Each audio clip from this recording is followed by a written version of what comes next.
Hello everyone and welcome back to another RuneScape video. Like I've said many times in the past, RuneScape Classic is a very unique part of RuneScape's history. As a result of this, it has a decent amount of unique items that you can only obtain in this version of the game. Alongside those, there are a few items that only exist in this version that you can't obtain at all. These unobtainable items can only be obtained if you're a Jmod or use a glitch. RuneScape Classic has quite a few of these, so I'll probably split it up into multiple videos. Anyway, let's get on with the video and discuss RuneScape Classic's unobtainable items.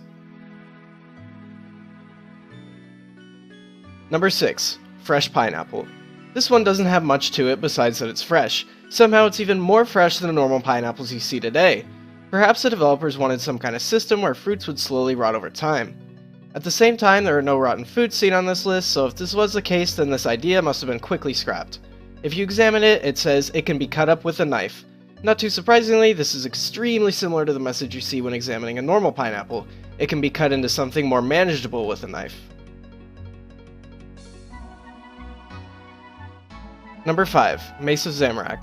This item is a very confusing item as it is difficult to find its purpose.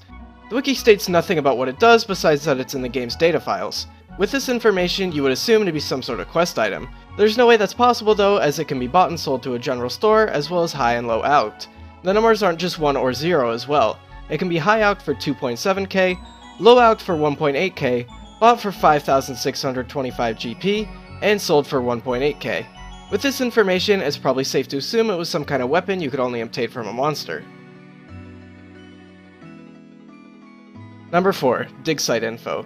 This item is obviously related to the in-game Digsite area. Upon examining it, it'll say Ian only in all capital letters. This likely means that Ian Gower, one of the creators of RuneScape, was the only one supposed to read this info.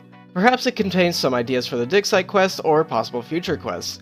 At the same time, Ian developed a lot of RuneScape's very early quests, so it would make some sense. Number 3. Info Document. Perhaps one of the most mysterious items of them all, this item has almost no information about it at all on the wiki. Absolutely nothing is known about this item besides its high alk price and examine text. The wiki claims you can high alk it for 1 GP and low alk it for 0 GP. Anyway, its examine text reads to access variable choices. It's fairly likely that this item was a forerunner to the Rotten Potato.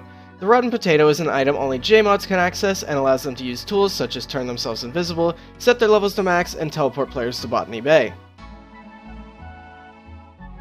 Number 2. Bloody Axe of Zamorak. This one is one of the more interesting items of the ones I've seen. Almost nothing is known about this item, but it's speculated to have possibly been a quest item. You would have been able to obtain this item through the quest Hazeal Cult. In the quest, a group of cult members is constantly breaking into a home owned by the Colonello family. In the first break-in, they stole a suit of armor, and in the next few have taken nothing. I wouldn't be surprised if they were also looking for this axe.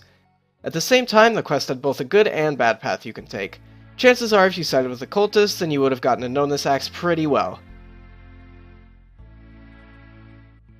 Number 1. Life Runes. Life Runes are one of the unobtainable items that we know the most information about. Life Runes were originally planned to be used for summoning spells. This is where the rumors and possible development of the necromancy skill began. The spells that you can cast using Life Runes were called Call Animal, Raise Skeleton, and Summon Demon. These spells were discovered when players started digging through RuneScape's configuration files. I think it would have been really cool to see these spells in action. Then again, all we know is that they have names, and it's unclear if they ever worked.